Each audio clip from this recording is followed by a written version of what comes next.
Hello everybody, this is Money Mom. Welcome back to the channel. Today I'm going to talk to you guys about 10 common time wasters. Let's get started. Some of these I'm guilty of, and I'm going to tell you which ones I struggle with, and many of these are from my own personal opinion. I know we're going to have some interesting interaction below in the comments. Number one, social media.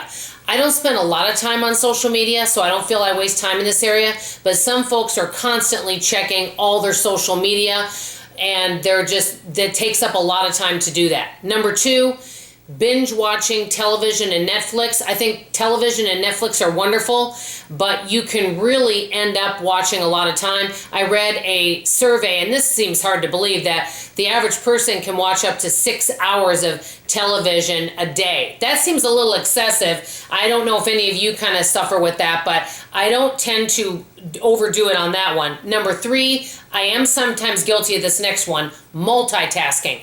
Multitasking with some things can be wonderful. For example, if I'm talking on the phone with somebody and it's going to be quick, I can maybe wipe up a kitchen counter or do some dusting while I'm on the phone. But some things, such as answering an email, I can't be having a conversation with somebody and answering an email at the same time because my mind cannot work on both things.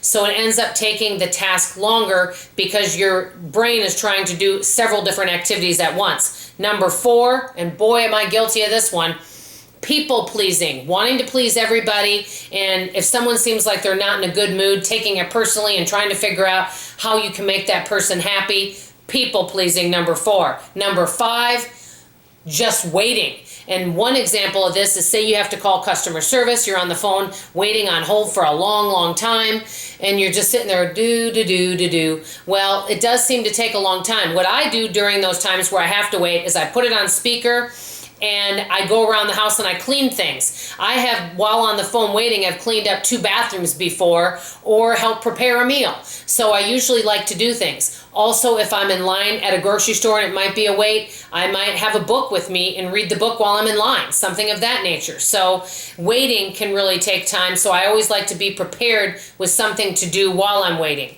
Number six, and boy, I can relate to this one. This is another one. Either complaining, worrying, being negative, arguing your point, defending. I kind of am putting all of those together.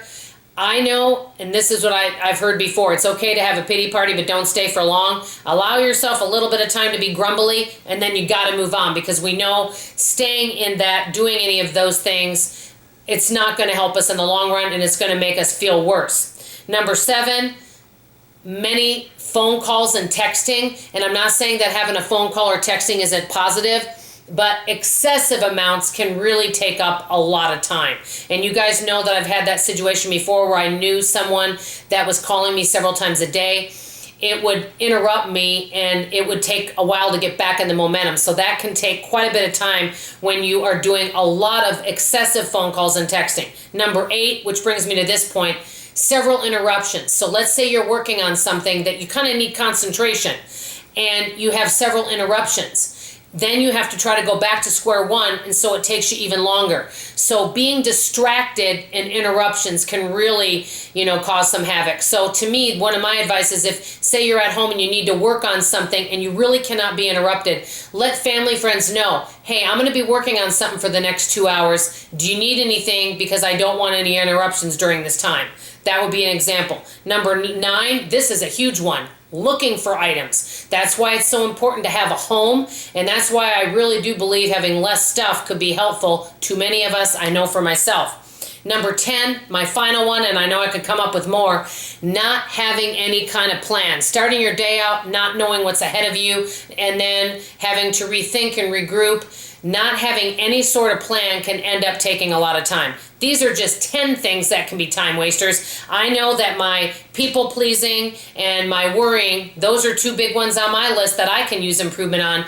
Do any of these resonate with you? And do you waste your time doing any of these? If not, what are some of your biggest time wasters? I'd like to hear from you. This is Money Mom signing off, and as always, I love you. Bye-bye.